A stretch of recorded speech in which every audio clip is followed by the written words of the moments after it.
이제 언론들의 그 속임수 중에 하나가 양자대결입니다. 자, 지금 대통령 후보를 확정한 이른바 국회의원 의석을 보유하고 있는 정당은 5개입니다. 맞죠? 더민주당, 자유한국당, 그다음에 국민의당, 그다음에 바른정당, 그다음에 정의당. 요 5개가 국회의원을 의석을 보유하고 있는 정당 중에서 대통령 후보를 확정지은 당이죠. 그러나 지금 현재 이 어떤 당에서도 후보자를 사퇴시키겠다는 어떤 이야기도 없습니다. 그런데 언론사에서는 지멋대로 야, 심상정이가 문재인을 위해서 사퇴해서 후보 단일화 할 거야. 심상정이한테 물어보지도 않고, 그다음에 더 웃기는 거는 유승민하고 홍준표가 안철수를 위해서 사퇴할 거야. 지들 맘대로 해가지고 안철수 문재인 양자 대결 뭐 이런 소설을 지어냅니다. 근데 그런 소설은 뭐 말 그대로 소설이니까 그 소설에 플롯이 있어요. 심상정은 문재인한테로 양보했다. 뭐 나머지 유승민, 홍준표 이쪽으로 양보했다. 이런 스토리를 가진 이런 거에서 나오는 거다 그러면 그나마 문학적 가치라도 인정해. 문학적 가치. 그런데 문학이 올 것 같은데 벌떡 일어났어. 이거는 다짜고짜로 문재인 안철수를 물어요. 네. 이건 현실에 존재하지 않는 일이지 않습니까? 그렇죠. 그리고 이 내부에 나름대로 스토리 플롯들이 없어요. 네. 다짜고짜 이렇게 딱 제시해 놓고 문안 이렇게 하는 것 자체가 여론의 왜곡을 갖다가 아예 조장하는 거죠. 그게 이제 여론조사 전문가들은 이렇게 얘기를 합니다. 일부 안철수가 유리하게 나온 조사들은 전부 다 그런 식으로 다짜고짜 스타일이에요. 이게 질문을 던집니다. 다음 두 후보 중에서 누구를 지지하십니까?예요. 하나는 1번 문재인, 2번 안철수 이렇게 물어봅니다. 여기에는 이제 안철수가 높게 나오는 경우가 있어요. 근데 리얼미터에서는 어떻게 조사를 하느냐면은 이렇게 묻습니다. 지금 대통령 후보를 낸 정당은 5군데입니다. 그래서 자유당의 홍준표 그리고 바른정당의 유승민이 이 안철수를 지지한다고 하고 사퇴를 해서 안철수로 후보가 단일화됐습니다. 그다음에 이쪽에는 심상정 후보가 정의당 심상정 후보가 문재인을 위해서 후보를 사퇴한다고 해서 문재인 후보가 단일화됐습니다. 둘 중에 누구를 지지하십니까? 이렇게 이제 물어보면요, 안철수 지지도 확 떨어집니다. 확 떨어져요. 그렇죠. 그럼 이유가 뭐야 도대체? 그 이유는 리얼미터 이택수 대표 얘기가 좀 설득력이 있어요. 후보자들에 대한 비호감도 설문을 조사를 해보면은 1등이 누가 나온지 아십니까? 그렇죠. 홍준표가 압도적으로 1등입니다. 빨간 넥타이. 2위가 문재인이에요. 그렇죠. 즉 호남에 문재인 비토 정서가 존재합니다. 한 20% 정도 이제로 2위를 하고 있는데요. 그러다 보니까 다짜고짜 안 하고 문을 물어보면은 안을 호감도가 높아지는 경향이 있다. 그래서 이제 이렇게 나온다. 근데 그 문제를 떠나가지고 한국일보의 무슨 편집국장이라는 사람이 페이스북에 썼다는 얘기가 정답이에요. 지금 어느 당의 어떤 후보도 사퇴한다는 얘기를 한 적이 없는데 언론사에서 문재인, 안철수의 양자 대결을 상정한다는 거는 그렇게 하라고 선거에 영향을 미치는 행위다. 왜 그렇게 하는지를 모르겠다. 왜 혼자 알면서 왜 그래요? 선거에 영향을 미치려고 하는 거죠. 그렇죠. 그러니까 이제 그 양반의 이야기는 한국일보 편집국장 얘기는 그렇게 해서는 안 된다는 얘기를 하는 그렇죠. 거죠. 예, 그게 언론인의 자세가 아니다는 거죠. 맞습니다. 예, 그 한국일보 편집국장이 저 과후배입니다. 그래요? 훌륭한 분이네. 예. 뭐라고 그러던데? 황상진이고 아주 착한. 그게 정상적인 상식을 갖고 있는 그런 언론이라면 당연히 그 질문을 해야 되는 거예요. 아니, 5당의 어떤 후보도 사퇴한다는 얘기를 한 적이 없고, 심지어 홍준표 같은 경우는 절대 사퇴 안 해. 이런 얘기를 하고 있는 상황 아닙니까? 이런 상황에서 다짜고짜 다 없애버리고, 안철수와 문재인 양자대결, 이거는 쉽게 얘기해서 바른정당이나 유승민이나 홍준표 니들 안 될 놈들 빤하잖아 이 자식아. 너 문재인 내는 거 볼 거야? 양보해 안철수한테. 그런 얘기란 말이에요. 그거는 뿐만 아니라 네. 사실은 지지자들한테 하는 얘기예요. 네. 문안 대결로 계속 몰잖아요. 그거는 지금 현재 여기 와서는 후보 사퇴 거의 불가능합니다. 불가능하니까 지지자들을 통해서 그렇죠. 후보 단일을 하겠다는 얘기죠. 사실상의 단일화라고 그렇죠. 부릅니다. 저는. 사실상의 후보 단일화. 이걸 노리는 거예요. 네. 그래서 우리 언론이 찍은 사실상의 단일화 후보는 안철수죠. 그렇게 이제 메시지를 보내는 거예요. 그렇죠. 그래서 사실 이걸 보고 난 다음에 제일 열이 받아야 될 사람은 홍준표입니다. 그렇죠. 자기를 왜 3등으로 완전 고착시키는 거거든요. 홍준표 진짜 이러면은 역전 힘들어요. 원래 이제 그 2007년 선거하고 제가 유사하다고 하지 않았습니까? 네. 그게 이명박하고 비교한다는 게 좀 기분 나쁘긴 하지만은 대세라는 측면에서는 당시 이명박하고 문재인하고 지지도 추천이 비슷합니다. 자, 그래 되면은 안철수는 누구하고 이제 닮아 있느냐면은 이해창하고 닮아 있어요. 이해창, 이게 박근혜 지지율입니다. 네. 박근혜는 이명박한테 져가지고 경선에 졌기 때문에 출마를 못했잖아요. 그렇죠. 그죠? 그래서 이명박을 데리러 내세웠어요. 네. 그 지지도를 지금 안철수 지지하고 비슷합니다. 그 다음에 그때 정동영이 받은 지지율은 홍준표가 받은 지지율하고 비슷해요. 자, 그렇게 되면은 사실은 지금 홍준표가 더 높아야 정상이거든요. 네네. 근데 이걸 왜곡시킨 게 바로 박근혜의 탄핵이에요. 박근혜 탄핵 때문에 홍준표의 지지율이 내려가고 안철수가 올라가 있는 이런 이제 상황이 돼 있는 거죠. 이제 그러다 보니까 안철수는 이제 어떤 기대를 받느냐. 이게 이른바 박근혜의 탄핵을 반대했던 이른바 박바라고 불리는 사람들이 우리 성향으로 보면 홍준표를 지지해야 맞지만은 홍준표 쟤 안 될 것 뻔하잖아. 그러니까 우리가 최선을 안 되더라도 차선을 선택해야 된다 해가지고 안철수한테 가는 거란 말이에요. 그런 현상 때문에 안철수가 갑자기 이제 뜨는 거는 사실이죠. 그러나 이런 것들은 보십시오. 문재인도 그동안 얼마나 부침을 겪었습니까? 지금 문재인 대세가 결정되기 전까지 여러분들 기억할 거예요. 박은순한테 뒤진 2위가 된 적도 있고 반기문이 나왔을 때는 끊임없이 2등했습니다. 사실 사람들 기억은 못하는데요. 고건희가 처음 나왔을 때 이명박은 계속 2등했어요. 그래가지고 고건희 지지율이 떨어지고 역전되면서 고건희가 사퇴를 나 출마 안 하겠다 해버립니다. 비슷하죠, 그죠? 그때도 문재인은 뭐 꼼짝없이 2등이었어요. 이런 상황에서 현재의 대세가 결정된 것이기 때문에 안철수가 지금 이상급등을 한다선 치더라도 뭐 정상적인 여론조사를 해보면은 오자대결은 물론이고 양자대결에서도 앞서는 걸로 나옵니다. 이런 YTN 조사 같은 경우에는 이제 말하자면은 자기들의 희망상이 너무 많이 반영되어 있는 조사예요. 그런 데 대해서 너무 흔들리지 마시라 이런 얘기를 하면서 내가 너무 얘기를 많이 했구나. 자, 근데 제가 여론조사가 너무 한꺼번에 쏟아지는 바람에 그 분석을 못했는데 그 이택수 리얼미터 대표도 뭐 정확한 건 아니고 추정인 것 같아요. 대개 이제 그 양자 대결을 집중적으로 발표하는 기관들은 무선 비율이 높다. 자기네는 10% 유선 비율이 유선 비율이 높다. 유선 비율이 높으면은 안철수 지지가 높다 그렇게 얘기하는 네, 거예요. 공통적으로 그렇게 하고 아까 말씀하신 질문 문항 자체가 아무런 조건 없이 그냥 다짜고짜 문재인 안철수를 묻는 있지도 않은 그런 상황을 묻는 그런 것으로 봐서는 근데 실제로 그런지 제가 좀 확인을 해보고 말씀드리겠는데 예. 그런 경향성이 의도가 다분히 있는 것이죠. YTN 같은 경우에는 그 제일 경향성이 담긴 게 그 보도 중에 이런 게 나옵니다. 국민의당 지지도 연령별 지지도가 나와요. 근데 10대, 20대, 30대, 40대는 문재인 지지가 높음이라고 텍스트로 써요. 네. 근데 50대, 60대는 띠 그래프를 네. 통해 가지고 국민의당 지지가 높다는 걸 보여줍니다. 네. 그걸 봐도 얼마나 그 보도께 제가 지난 시간에서 얘기했지만 YTN이나 KBS나 MBC 같은 경우에는 정권 바뀌면 지들 착살난다.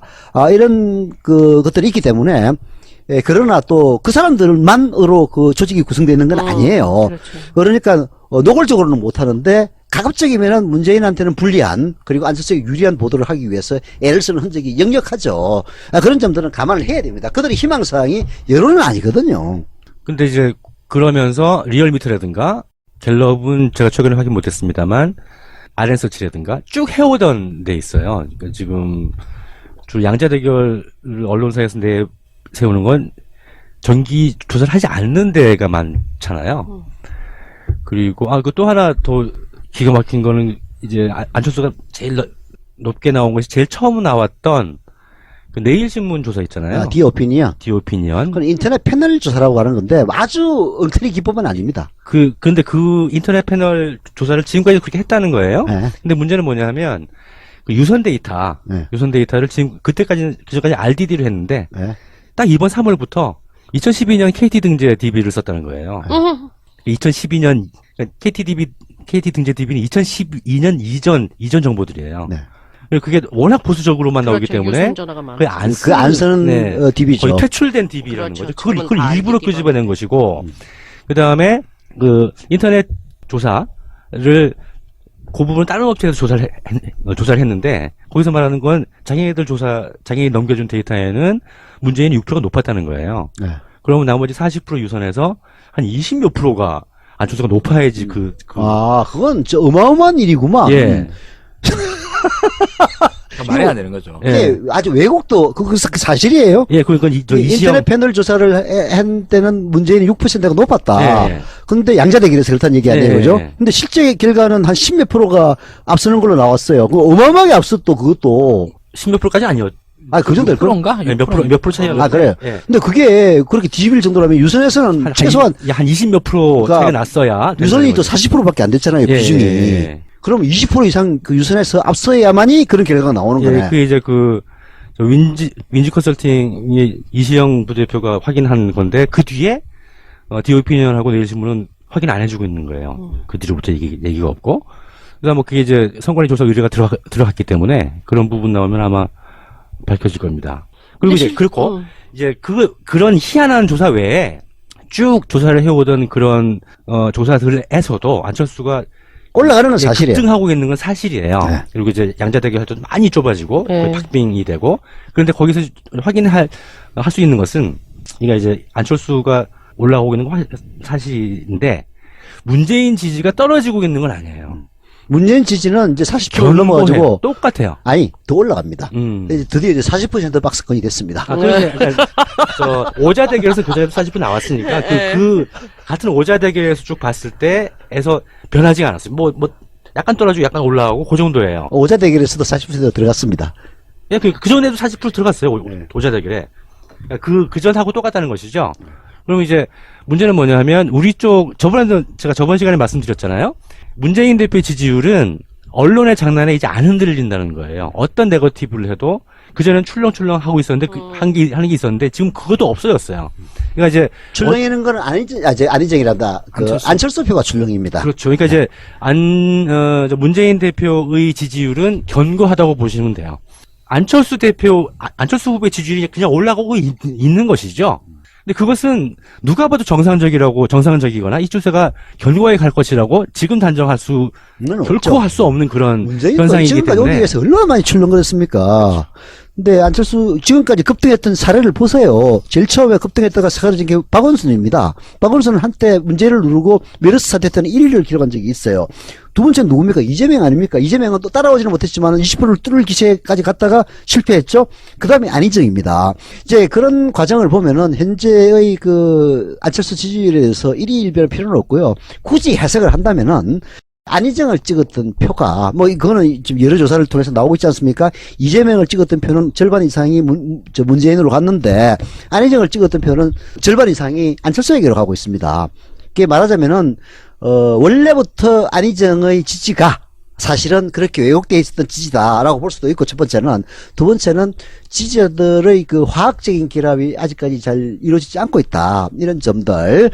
그리고 아까 얘기했다시피 이제 종편이나, 준관영 언론들의 그 안철수 띄우기가 어느 정도 지금 먹혀 들어가고 있는. 엄청 먹혀 들어간 것이죠. 그리고, 거기에 또 뭐하고 맞물리냐면은 전체 득표수라고 해봤자, 문재인 호남 득표수에도 미치지 못하는, 안철수의 지금 온갖 차떼기, 동원, 의혹이 불거지고 있는, 그런 이제 컨벤션 효과가 사실은 이제 상승작용을 하면서 현재 이런 상황을 초래했다. 보면 되는 거죠. 그럼 어제 이제 제가 그 JTBC 뉴스에 보다 보니까 호남에서 지지율이 안철수가 문재인을 이겼다라고 떴던데, 사람들이 이제 불안해하는 거는 이게 이제 이렇게 추세로 가가지고 계속 올라갈까봐 걱정하는 건데, 사실은 이거는 지금 약간 컨벤션 효과다, 거품도 있다라고 지금 말씀하시는 거잖아요. 있다가 아니라 확실합니다. 좀 믿으세요.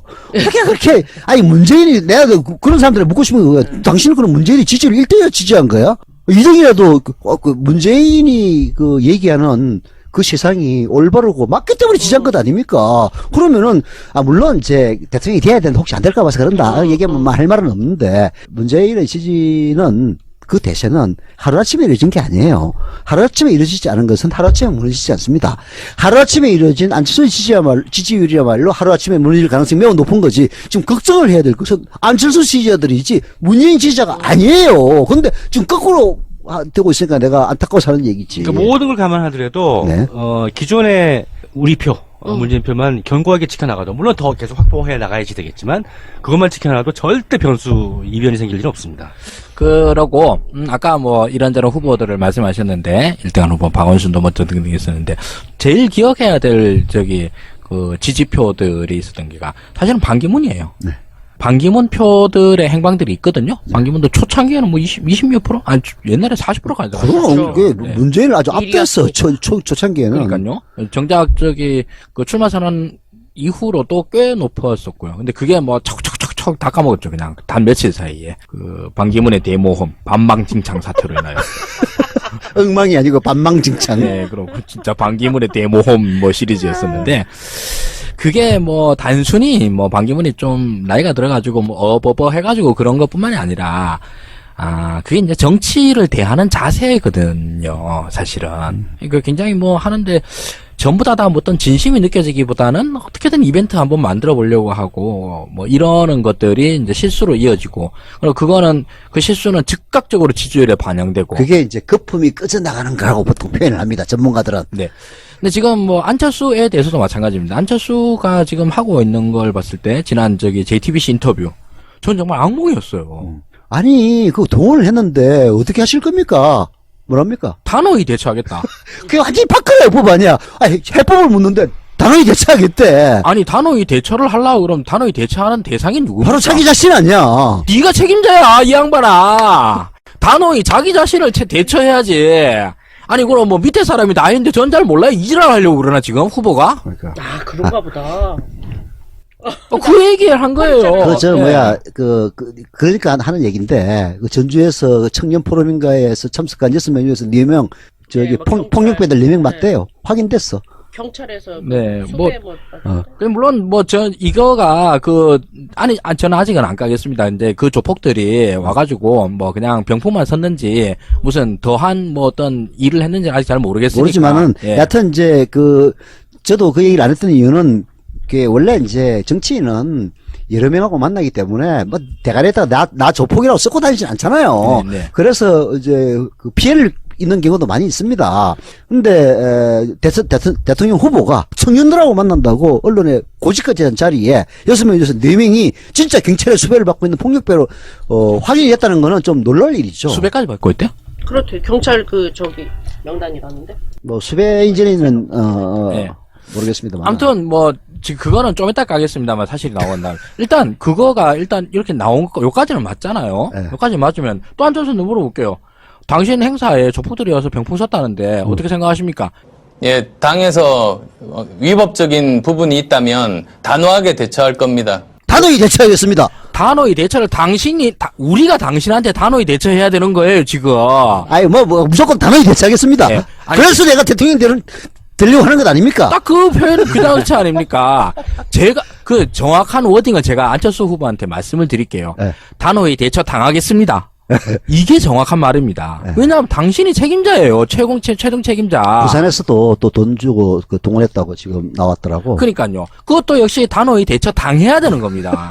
근데 완전히 유체이탈이야. 단호히 대처하겠대. 예, 당에서 위법적인 부분이 있다면 단호하게 대처할 겁니다. 아니 그러면은 그 동원한 놈은 자기가 아무 관계 없는 거야. 완전히 박근혜 법 아니에요. 그러니까요. 난 몰랐어요. 아니 그렇잖아. 민경욱이 보좌관에 썼겠지.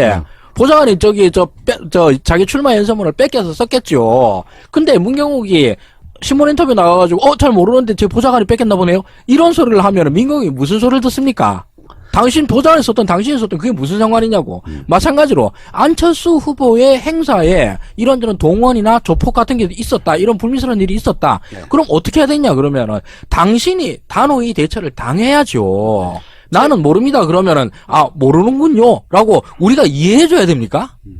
경찰을 수배가 아니고 경찰의 관리대상. 관리대상. 원래 이제 폭력배인 이른바 계보에 조폭들은 올랐대. 이제 그 그림 그려가지고 무슨 파에 이름을 다 적어 놓습니다. 네. 그럼 이제 얘들은 특별 관리를 해요. 혹시라도 그렇죠. 얘들이 뭐 걸리면은 바로 이제 엮어 넣기 위해서. 그럼 사실상 계보에 들어있는 조폭이다. 이런 얘기를 하면 돼요. 수배당한 건 아니고. 수배까지는 아니겠죠. 수배도 받은 놈들이 그렇게 얼굴을 놈놈하게 나올 리가 네. 없지. 그렇게 생각을 합니다. 아무튼 그 안철수 후보는 뭐 우리가 일부에서도 좀 많이 깠습니다만 무책임의 전형이죠. 네. 이렇게 자기가 책임져야 될 문제에 대해서 단호히 대처하겠다라는 거예요. 그건 진짜 박근혜한테 지난 5년 동안 계속 들었던 얘기예요. 아우, 지긋지긋해, 유체이탈은. 네. 예, 당에서 위법적인 부분이 있다면 단호하게 대처할 겁니다. 그 공무원들한테 욕이나 하고 네. 당신이 책임져야 되는데. 그렇지. 최고 책임자가 바로 자기 자신인데. 그러니까요. 우린 당신 보고 욕하고 있는데. 그래요, 맞아요. 참 저 공무원들이 참 나쁜 놈들이에요. 이질하는 거 아니에요, 지금. 지가 대통령이 아닌 줄 아나 봐, 그때는. 후보 당신한테 당신 후보는 캠프에서 이런 일이 있지 않습니까? 그러니까 그러네요. 이 캠프 이런 나쁜 놈들. 바로 대처했습니다. 네, 안철수 후보 정신 좀 차리십시오. 네. 당신이 리더예요, 리더. 리더라고 하는 거는 앞에 나서 폼 잡는 게 아니고 사진 찍히고 이러는 게 리더가 아니라 책임지는 게 리더예요. 이게 가장 기본적인 사실에 무지한 박근혜스러운 우리 안철수 씨가 사실은 지지율 좀 나오는 후보라는 것 자체가 참 우리 스스로의 수준을 얘기하는 것 같아서 내가 이러려고 대한민국의 국민이 됐나 자괴감이 듭니다. 네. 그리고 안철수 후보는 최소한 다운 계약서를 써서 썼고 그다음에 위장전입을 했습니다. 네. 이거는 자기 입으로 다 시인을 하고 사과도 미안하다까지 했습니다. 네. 근데 그 미안하다고 해서 될 일이야. 아니 여기 퀴즈 하나를 낼게요. 네, 대통령 후보가 아니면 몰라. 그 미안하다라고 하는 사과를 하는 기자회견을 했어요. 네. 그때 걸린 시간이 얼마나 될까요? 몰라요. 3초? 아니요. 5초? 그보다는 좀 깁니다. 1분? 2분? 아니, 안철수를 어떻게 보시고. 안철수는 한 3초만 했을 것 같은데 미안해 하고 32초 걸렸어요. 네, 저도 어제 언론을 보고 확인한 다음에 이제 그 사실을 알게 됐습니다. 그래서 이제 어제 문서로 입장 표명 때 말씀드렸듯이, 여러 가지 그런, 이유가 있을 수도 있지만, 어쨌든 잘못된 일이고, 국민들께 사과드립니다. 정말 앞으로 더 엄중한 그런 잣대로, 기준으로 살아가도록 노력하겠습니다. 감사합니다. 고맙습니다.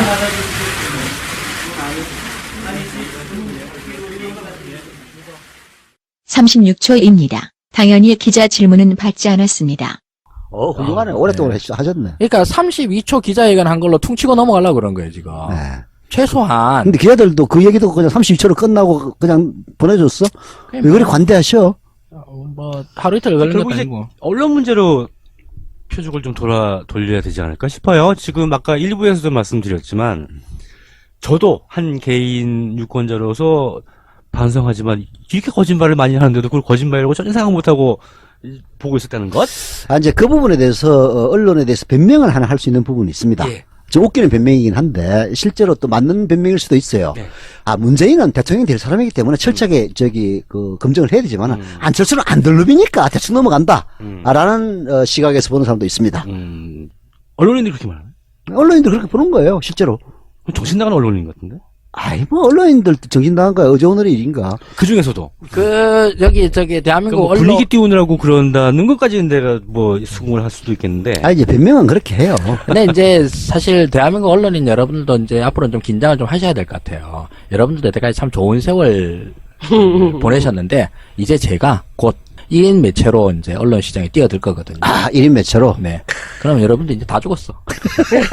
이제 저랑, 여러분들이랑 서로 이제 같은 시장에서 경쟁을 해야 돼. 근데 그 여러 가지를 따져봤을 때 제가 일단 여러분들보다 머리는 확실히 좋아요. 게다가 정치적으로 굉장히 올바라요. 뿐만 아니라 유머 감각이 또 여러분들보다 한 100만 배쯤 더 좋아요. 게다가 여러분들은 팬이면 팬, 아니면 비디오면 비디오 하지만 저는 다 해요. 오디오, 비디오, 팬 다 또 능수능란해요. 자, 과연 여러분들은 저를 어떻게 이기겠습니까? 기대 만발입니다. 큰일 났어, 이제. 월급으로. 월급으로 치르겠습니다. 또 있다. 대접으로. 그렇죠. 게임이 안 돼. 제가 언론인으로, 여러분들 시장에 들어가서 밥그릇을 다 뺏을게요. 그래서 저는, 떼부자가 돼가지고, 공익을 위해 한 푼도 안 쓰고, 제 사익을 위해 다 써가지고, 곧 벤츠 몰고 다니도록 하겠습니다. 그래서 저도 아직까지 안철수 대표는 수락연설문만 살펴봤는데요. 네. 계속 좀 살펴볼 것이, 그 전에 문재인 대표 마크맨들이,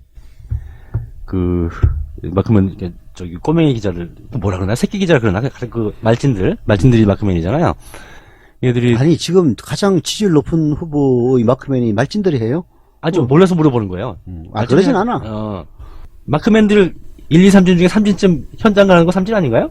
그렇죠. 네. 뭐, 그건 이제, 더민주당 출입하는 기자들이 현재로서는 제일 많겠죠. 근데 그러면 하여튼 거기서 이제, 현장에 가는 자들은 쫄따구들이 가지. 그러니까 말진들이 3진, 성남 행사에 가서 질문 몇 개 받고 그냥, 그만하고 가자 그랬다고 성명서 내고 네. 이랬잖아요. 네. 안철수한테는 왜 성명서를 안 내? 32척밖에 안 했다는데. 과연 아, 이제 옛날 2012년도에. 그러니까 지금은 어떤지 지금은 또 질문을 받을 것 같지 않거든요. 그런 거 어떤지. 그다음에 이렇게 아까 기초적인 촛불 집회 안 나갔다라는 것에서 질문을 어떻게 했는지 뻔히 알면서 그걸 좀 확인해 봐야지 되겠는데요. 그건 진짜 물어봐야지 되는 거죠. 아니, 당신 나가서 뭐라고 얘기한 걸 내 눈으로 들었는데, 촛불 집회, 태극기 집회야 안 갔는지 그건 알 바 없고, 촛불 집회 안 나갔다는 게 말이 됩니까? 그 정도 물어봐야지. 당연히 물어봐야죠. 네, 저는 옛날에 물어봤어요. 그래서 제일 꼴보기 싫어했다고. 그 질문 받는 쪽에서 싫어하는 질문 내가 다 했으니까. 그래서 그런 질문을 잘하는 기자가 속해 있는 매체를 우린 좀 잘 봐주고. 그때 전 국민일보였습니다. 크게 잘 봐주지 않더라고. 근데 여하튼 이제 그렇게 되면은 대변인실에 있는 사람들이 저한테 급폭 주고요. 네. 제발 좀 우리 총장님한테 좀 그런 질문 하지 말아달라고. 근데 뭐 어떻게 내가 하고 싶어서 하는 게 아니고 대가리가 그렇게 확 돌아서 질문을 하게 되는데 그걸 내가 어떻게 말려? 게다가 궁금하잖아요. 이상하고. 근데 왜 그걸 갖다가 안 궁금해하죠? 하여튼 좀 요즘 물이 많이 달라졌나 봐. 근데 약간 길 수 있는 얘기를 좀 해볼까 말까. 하세요. 예. 지금 분량도 좀 나와야 돼. 나중에 통편집을 하겠습니다. 제가 그러니까 이제 수습 기자 때 이렇게 각부 마을을 돈다고 그러죠. 각부 이렇게 일주일씩 돌잖아요. 마을을 돈다고 얘기해요. 그래서 정치부, 사회부 오면은 저도 정치부장하고 할 때 그런 수습 기자들 마을에 도는 거 많이 봤지. 예, 저 그래서 정치부에 배치된 게 1월 달이었어요. 네. 1월 달에 그러니까 첫 주였나 봐요. 그리고 신년 기자회견 많이 하고 그럴 때였어요. 그때 이제 노태우가 민정당 대표고 차기 아직 지명 안 됐지만 대통령 거의 낙점된 사람이었죠. 민정당 노태우 대표 최고위원 기자회견을 신년 기자회견 대표 최고위원이지. 네, 대표 최고. 이제 그때까지 그러니까 신재 아시겠지만 신재 기자 무지하게 많잖아요. 근데 또 이제 전화로 부르고 받아 쓰고 할 때이기 때문에 이제 내가 너무 그 기사 받아 쓰느라고 구경도 못 하고 너무 안 됐다고 거의 아마 그게 내가 있게 된 기간이 마지막 날쯤 됐던 것 같아요. 그래서 당신 저기 고생했으니까 그냥 가보라고 민정당으로 갔어요.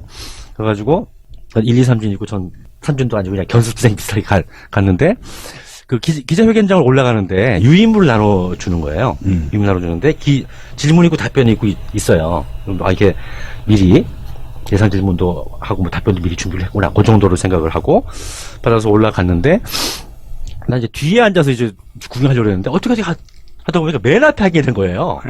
맨 앞에. 그러니까 이제 아시겠지만 간사가 가운데 앉잖아요.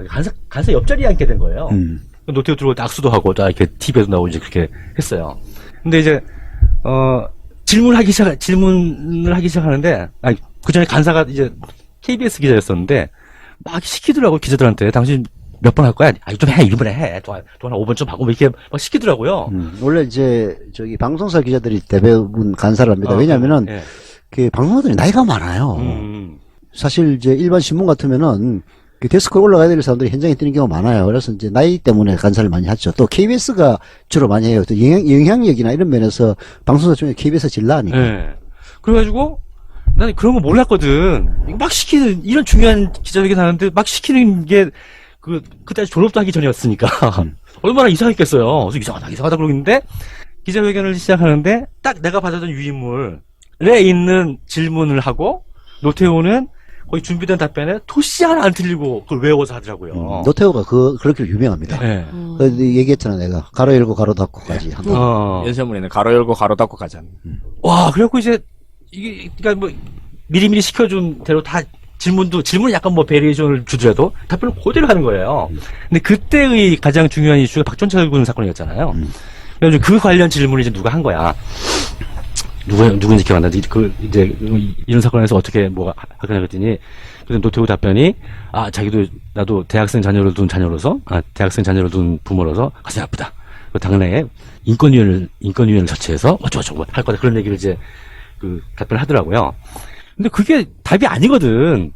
그래가지고, 이제 계속 그 질문을 한 뒤부터는, 그때가 중앙일보가 박정철 신문이었잖아요. 온통 인권에 대한 엄청나게 이 머릿속에 박혀 있을 때라서 계속 답이 이게 아닌데 하고 계속 하는데 내가 질문을 해도 되는지 안 되는지를 모르겠어가지고요. 한참 고민을 하다가 이제 끝나는 거야. 끝날 때 그 대변인이 기억하실 신명보 대변인이라고 한국일보 편집 신보. 네, 신명보 대변인인데 이제 더 이상 질문이 없으시면 마치겠습니다. 그래서 손을 쫙 들어가지고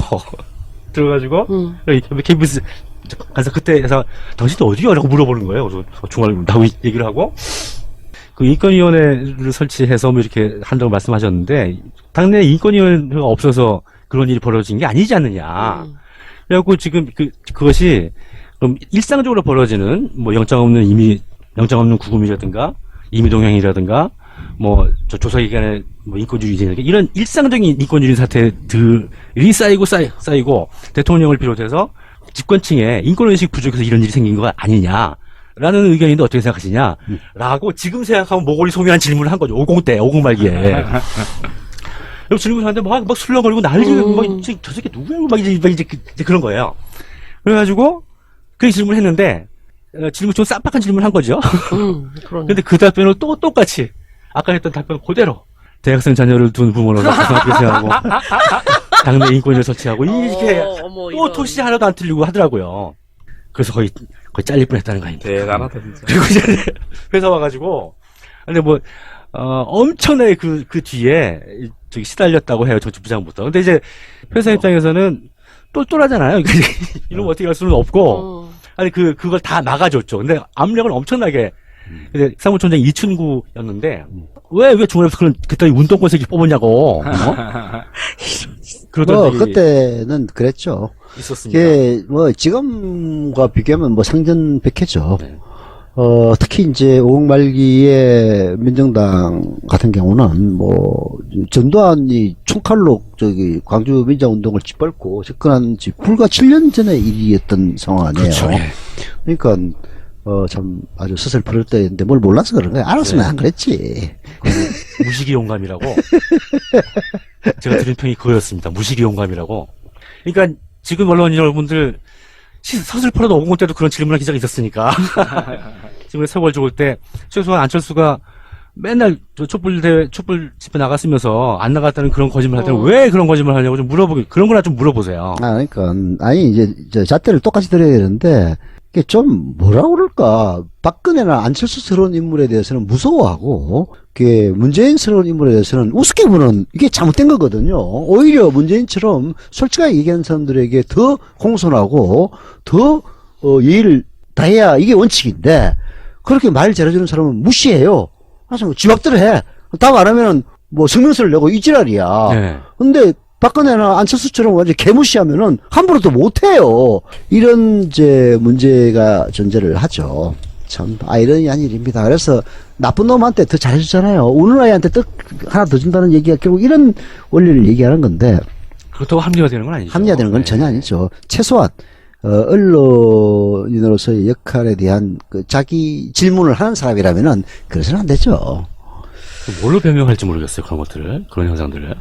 하여튼 결론을 얘기하면은 현재의 안철수 지지율은 이른바 거품 지지율일 가능성이 매우 높고 견고한 지지율이 되기 위해서는 부침을 겪어야 돼요. 그런 상태가 아닌 상태에서 나온 것이고, 특히 일종의 조폭적인 언론들이 안철수 띄우기가 어느 정도 영향을 미치는 그런 상황이기 때문에, 그리고 또 우리 고일석 선생님이 말씀을 했다시피, 에도 불구하고, 문재인 지지율은 40%대에서 견고하게 올라갔으면 올라가지 떨어지진 않는다. 이런 점들은 고무적인 신호라고 볼 수 있으니까, 좀 더. 이재명 시장이, 그러니까 좋은 뜻은 아닐지라도 재밌는 표현을 정확하게 얘기를 한 게 있는데요. 천장에 끼워서 고생하고 있다. 근데 그거 가지고도 또 이재명 욕을 많이 들어먹긴 하더라고. 예, 나쁜 말은 아니에요. 그러니까 그 안타까운 얘기죠. 올라갈 때까지 올라가서 더 못 올라가고 막 이렇게. 그게 이제 거죠. 그 유리천장이라는 건데, 그 미국의 그 오바마 때인가, 이거 힐러리 때 유리천장이라는 말이 이제 나왔잖아요. 예, 보이는데 안 올라가는 안 거. 하는 이제 그런 건데, 결국은 정권 교체라는 것은 저는 시대 정신이라고 봅니다. 특히 이명박근혜 정권의 10년 적폐가 이제 해소될 시점에 왔기 때문에 이런 시대 정신이 굉장히 중요한 거거든요. 정권 교체는 현재로서는 시대 정신입니다. 우리 서영석의 대비평에서 가장 많이 이야기된 단어는 어대문입니다. 네. 믿으십시오. 어차피 대권은 문재인이라는 뜻인데, 대통령이 문재인이 되는데, 이 어차피라고 하는 단어, 부사에 들어간 의미가 있습니다. 어차피라고 하는 것은 우리는 그 운명론자, 숙명론자가 아닙니다. 문재인이 대통령이 되는 숙명을 가만히 앉아서 기다리지 않습니다. 이 어차피라고 하는 말에 들어가 있는 것은 우리 주체들의 적극적인 활동들이 전제되어 있는 상태에서 하는 이야기들입니다. 그렇죠. 몇 번도 비슷한 어투로 말씀드렸습니다만 우리도 가만히 있지 않습니다. 그리고 지금 현재 언론 환경이 나쁜 거를 알고 있습니다. 알고 있고 그 나쁜 환경에 대해서 절망만 하지 않습니다. 더 품질 좋은 언론의 모습으로 다가가려고 하고 있습니다. 여러분들 비교해 보십시오. 사실 지금 현재 있는 다른 언론사에 있는 신문 뉴스 읽는 것보다 제 얘기 듣는 게 더 재밌지 않습니까? 이런 식인 거죠. 이걸로 인해 가지고 편파적이고 굉장히 이제 수준이 떨어지는 언론들과 우리도 마찬가지로 맞서 싸우고 시민들도 마찬가지로 각자의 영역들 속에서 다들 마이크들을 쥐고 떠들고 있는 상태입니다. 누가 더 옳은가, 누가 더 멀리까지 가는가, 누가 더 설득력 있는가에 따라서 결정이 될 건데 결론은 여태까지 봐왔던 바로는 우리가 압도적으로 강력하다. 하는 것입니다. 저 그때 왕자병이 좀 섞이는 건데. 하루 이틀 아니죠. 이거는 그러나 중요한 지적입니다. 네. 우리가 두 손 놓고 가만히 있다는 얘기 아니에요. 그리고 우리는 정권 교체는 시대 정신이기 때문에 맞습니다. 반드시 승리한다 이런 확신을 갖고 있어야죠. 저는 늘 얘기하지만 문법 아니에요. 그러나 정권 교체라는 시대 정신은 누군가가 바꿀 수 있는 문제가 아닙니다. 곡식 이렇게 거르는 거 있죠? 키를 까분다고 얘기하잖아요. 네. 우리 표는 견고한 바위와도 같습니다. 이건 절대 안 흔들리고요. 저쪽 표는 지금 키로 하는 것처럼 까불고 있는, 올라갔다 내려갔다 하는 것이고요. 그 다음에 지금 많이 걱정하시는 분들이 가지고 있는 지금이 추세화되지 않을까 하고 걱정하시는 분들이 이게 추세화되려면 한 몇십 가지 조건이 동시에 부합이 되어야지. 그래, 주셔야 될까 걱정하는 사람이라면 가만히 있으면 안 되지. 움직여서 하다못해 자기 엄마, 자기 아버지, 자기 할아버지라도 설득시키려고 해야지. 여기 와가지고 징징 울면서 어떻게 해요? 그러면 안 해. 그건 지지자가 아니라 그야말로 팬에 불과한 거지. 예. 지지자들의 진정한 자세는 어떤 어려움에도 굴하지 않고 오해하고 있는 많은 사람들에게 정권 교체가 시대 정신이라는 사실을 설파하는 게 바로 진정한 지지자의 자세인 겁니다. 예, 긴장을 하시되, 이건 전혀 없는 허구의 추세는 아니니까 긴장을 하시되 이 일종의 장난질이라고 생각을 하시고요. 그럼 장난질에 대해서 대응하는 방법은 아까도 스트라이크 말씀을 드렸지만 가령 저쪽에서 이상한 얘기를 하는 사람들한테 내 약이 바짝 올라와서 막 바락바락 키베트고 하지 마시고요. 네. 제일 좋은 건 우리 하 소장님이 늘 시범 보여주시는 냉소적인 미안해요 있잖아요. 네. 그 자세가 제일 바람직합니다. 지금 언론이 우리를 약 올리는 거예요. 미안해요. 예. 그래요? 하고 넘어가는 게 제일 바람직합니다. 제 사과. 일희일비해서 안 되고요. 네, 맞습니다. 네. 제가 미안해요라고 이렇게 단문으로 항상 사과 말씀을 드리는데 저는 이 미안해의 두 가지 의미를 또 담고 있습니다. 또 첫째 의미는 저는 변명하지 않습니다. 그냥 미안하면 미안한 거지. 안철수가 좀 배워야 되겠네. 맞습니다. 미안하다고 절대 변명이 없습니다. 두 번째 또 없는 게 있습니다. 영혼도 없어요. 그냥 미안해요. 자, 웃고 즐기는 가운데 오늘 방송 여기서 마치도록 하겠습니다. 수고하셨습니다. 고맙습니다. 와.